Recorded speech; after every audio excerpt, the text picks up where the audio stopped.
కాల సంబంధం పరిశుద్ధ గ్రంథంలో దేవుని యొక్క వాక్య భాగాన్ని మనం చూస్తూ వచ్చినప్పుడు, దర్యావేషు లోకమంతంతటా నివసించు సకల జనులకు, రాష్ట్రములకు, భాషలు మాట్లాడేటువంటి వారికి ఇలాగూ వ్రాయించాడంట. దేవుని బిడ్డలారా గమనించండి, ఒక రాజు సంపూర్ణమైనటువంటి గ్రహింపులోకి రావటం దేవుడు చేసే కార్యం. అది సాధారణమైన మనుషులు దేవుని గురించిన జ్ఞానాన్ని, దేవుని గురించిన సత్యాన్ని గ్రహించటం ఎంతో శ్రేష్టమే గాని, అంతకంటే మించి ఒక రాజు దేవుని గురించిన సత్యమును గ్రహించేటువంటి జ్ఞానం దేవుడు అనుగ్రహించటం అనేది నిజంగా దేవుని యొక్క ఆశీర్వాదం పొందుకోవటం, అది గొప్ప ధన్యత. దర్యావేషు తన జీవిత కాలంలో నిజంగా తనని అనేకమైన అనుభవాల గుండా సత్యవంతమైన విషయాన్ని తెలుసుకొని దేవునికి అనుకూలంగా నడుచుకునే విషయంలో దర్యావేషు ఇక్కడ చాలా ఆత్మీయంగా కనిపిస్తున్నాడు. నిజంగా మనం చూసాం, అంతకుముందు మరి రాజులను చూసాం, నెబుకద్నెజరును చూసాం కదా. నిజంగా వారి అనుభవాలు చూసాం. వారు దేవుని గురించిన జ్ఞానం, దేవుని గురించిన గ్రహింపు, దేవుడు చేసే కార్యాలను వారు కళ్ళారా ఎన్నో చూసినప్పటికీ వారి జీవితంలో ఆత్మ సంబంధంగా దేవునికి తగినట్లుగా వారు నడుచుకున్నట్లుగా మనకి ఎక్కడా వారు కనిపించలేదు.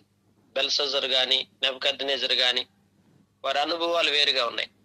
కానీ దర్యావేషు యొక్క అనుభవం మనం చూస్తూ ఉంటున్నప్పుడు, దర్యావేషు దానియేలును మొట్టమొదటి నుంచి, దర్యావేషు రాజు అయిన దగ్గర నుంచి దానియేలును ఒక ముఖ్యమైన స్థానంలో ఉంచుతూ వచ్చాడు. ఎందుకంటే దానియేలు దైవికమైన వ్యక్తిని గ్రహించగలిగాడు.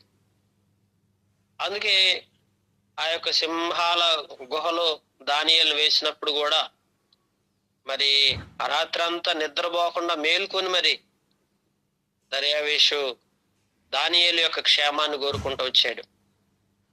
అందుకే ఆ క్షేమాన్ని కోరుకున్నప్పుడు దేవుడు ఎప్పుడైతే దానియేలుకు ఆ క్షేమాన్ని మరి ఇస్తా వచ్చున్నాడో, ఆ సంగతిని గ్రహించిన దేవుడు సంపూర్ణముగా అప్పుడు రాజ్యమంతటిలో కూడా ఈ క్షేమం జరగాలి అంటే, ఇప్పుడు చూడండి, ఒకరికి క్షేమము ఎప్పుడైతే కలుగుతుందో ఆ క్షేమకరమైన దానిని మనం సకల రాష్ట్రాల్లో, ఆ రాజ్యమంతటిలో కూడా, అందుకే అంటాడు సకల జనులకు, రాష్ట్రాలకు, ఆయా భాషలు మాట్లాడే వారికి అందరికీ కూడా ఆ యొక్క క్షేమం అనేది అందరికీ కలగాలని దర్యావేషు కోరుకుంటున్నాడు. ఈరోజు మనం క్షేమాన్ని అనుభవించాలి. దేవుని బిడ్డలారా, దేవుడు అదే కోరుకుంటున్నాడు. మన ఇంటిని క్షేమంగా ఉంచుకోవాలి, మన వ్యక్తిగత జీవితాన్ని క్షేమంగా ఉండే విధంగా దేవుని సన్నిధిలో మనం నడుచుకోవాలి. ఆ క్షేమం అనేది మనం అనుభవించాలి. అలాగే అనేక జనాంగానికి ఆ క్షేమం కలగాలని మనం దేవుని సన్నిధిలో అటు రీతిగా ఆశించాలి.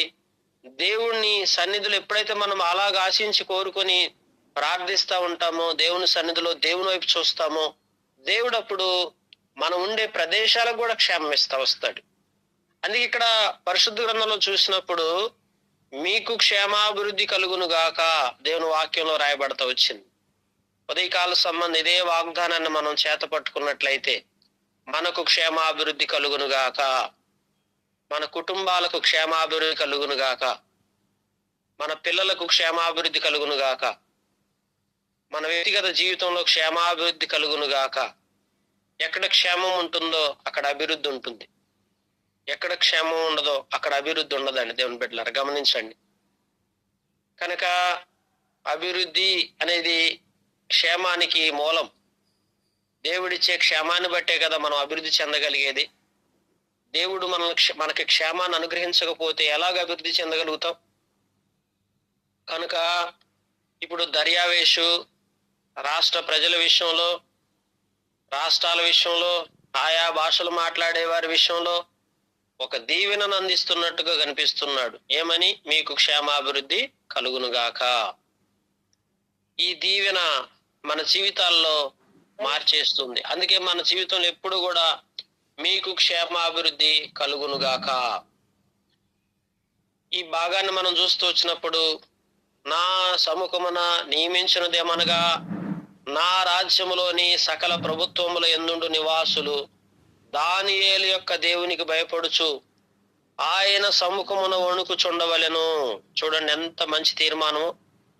ఆయన యొక్క కోరిక ఏంటంటే, దేనిలో క్షేమాభివృద్ధి ఉన్నదని గ్రహించాడంటే దానియేలు యొక్క దేవునికి భయపడి ఆయన సముఖమందు వణుకుచూ మనం బ్రతకటం మనకు చాలా ప్రాముఖ్యం.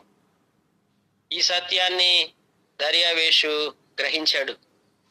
ఈ సత్యాన్ని మనం గ్రహించాలి. దేవుని బిడ్డలారా గమనించండి, ఈ రోజున దేవునికి మనం భయపడుతూ వణుకుచు, ఎప్పుడైతే జీవము కలిగిన దేవుడు, అందుకంటాడు ఆయనే జీవము గల దేవుడు.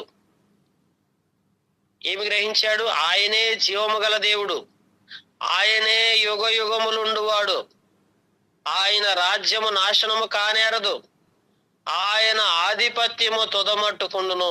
చూడండి ఎంత మంచి శ్రేష్టమైన విషయాలు చెప్పాడు. ఈరోజు మనం గ్రహించాల్సింది ఏంటంటే ఆయన జీవము గల దేవుడు, ఆయన యుగ యుగములు ఉండేటువంటి దేవుడు. ఆ తర్వాత ఆయన రాజ్యం అసలు నాశనము కానేరదు. ప్రియులారా, ఆయన రాజ్యము నాశనం అయ్యేటువంటి రాజ్యము కాదండి. తర్వాత మనం గమనిస్తుంటున్నప్పుడు ఆయన ఆధిపత్యము తుదమట్టుకుండును. ఎట్లా ఉంటుంది ఆయన ఆధిపత్యం? చివరి వరకు కొనసాగించబడుతుంది. కనుక ఈ యొక్క ఉదయకాల సంబంధం మనం గ్రహించినట్లయితే ఆయన ఆధిపత్యము, ఆయన జీవము, ఆయనే సమస్తం, ఆయనలోనే అన్ని ఉన్నాయి. దేవుని బిడ్డలారా, ఆయన్ని మించి మనం ఏమీ చేయలేమండి. ఆయన గొప్పతనాన్ని మనం గ్రహించగలగాలి. అందుకే మనం నిరంతరం ఆయనకు భయపడాలి. దర్యావేషు తీర్మానం చూస్తున్నారా? రాజ్య ప్రజలందరికీ ఈ విషయాన్ని చెప్పేశాడు. మీరు ఇలా ఉంటే ఆయనకు భయపడేవారుగా ఆయన రాజ్యము నాశనము కానేరనటువంటి ఆయన రాజ్యం, ఆయన ఆధిపత్యము, తుదమట్టుకుండేటువంటి ఆధిపత్యం ఆయనది. ఆయన యుగ యుగాలుండే దేవుడు, ఆయన జీవము గల దేవుడు, ఆయన విడిపించువాడు, రక్షించువాడై ఉండి పరమందును భూమి మీదను సూచక్రియలను ఆశ్చర్య కార్యములను చేయువాడు. ఆయనే సింహముల నోట నుండి దానియేలును రక్షించినని వ్రాయించెను. చూడండి, దానియేలు రక్షించిన దేవుడు పరమందును ఇహమందును సూచక్రియలు చేయాలన్నా, ఆశ్చర్య కార్యాలు చేయాలన్నా ఆయన మాత్రమే చేయగలడు. దేవుని బిడ్డలారా, ఉదయకాల సంబంధం ఆలోచించినట్లయితే దర్యావేషు యొక్క గ్రహించున్నారా? ఈరోజు మనం ఏం గ్రహించాలి తెలుసా? ఎవరైనా ఒక వ్యక్తి జీవితంలో దేవుడు అద్భుతమైన ఆశ్చర్య కార్యములను జరిగిస్తున్నప్పుడంట, వారిలో జరిగిస్తున్న ఆశ్చర్య కార్యములు వెనక ఉన్న పరమ సత్యాన్ని మనం గ్రహించాలి. ఇప్పుడు దర్యావేషు దానియేలు విషయంలో దేవుడు ఆశ్చర్యమైన కార్యాన్ని జరిగించినప్పుడు దానియేలుకు జరిగిందిలే, అది మనకేం సంబంధం అనుకోలేదు. ఈరోజు చాలా మంది ఎలా తలుస్తారంటే, ఎవరికైనా దేవుడు ఒక ఆశ్చర్య కార్యాన్ని జరిగిస్తుంటే అది వాళ్ళకి జరిగింది, మనకెందుకు జరుగుతుంది అనుకుంటాం. దేవుడు వారికి జరిగించినప్పుడు నీకెందుకు జరిగించడు? వారికి క్షేమాన్ని ఇచ్చినప్పుడు నీకెందుకు క్షేమాన్ని ఇవ్వడు? వారికి క్షేమాభివృద్ధి కలగజేస్తున్నప్పుడు నీకెందుకు కలగచేయడు? అయితే ఎలా వీరు క్షేమాభివృద్ధి నొందుతున్నారు? కేవలం దానియేలు మాత్రమే కాదు, ఈ లోకంలో ఎవరైనా క్షేమాభివృద్ధిని అనుభవిస్తున్నప్పుడు వారిలో దేవుని ఎడల వారు కలిగి ఉన్న భయభక్తులు ఎటువంటివి అని గ్రహించుకొని మనం దేవునికి నమ్మకముగా జీవించాల.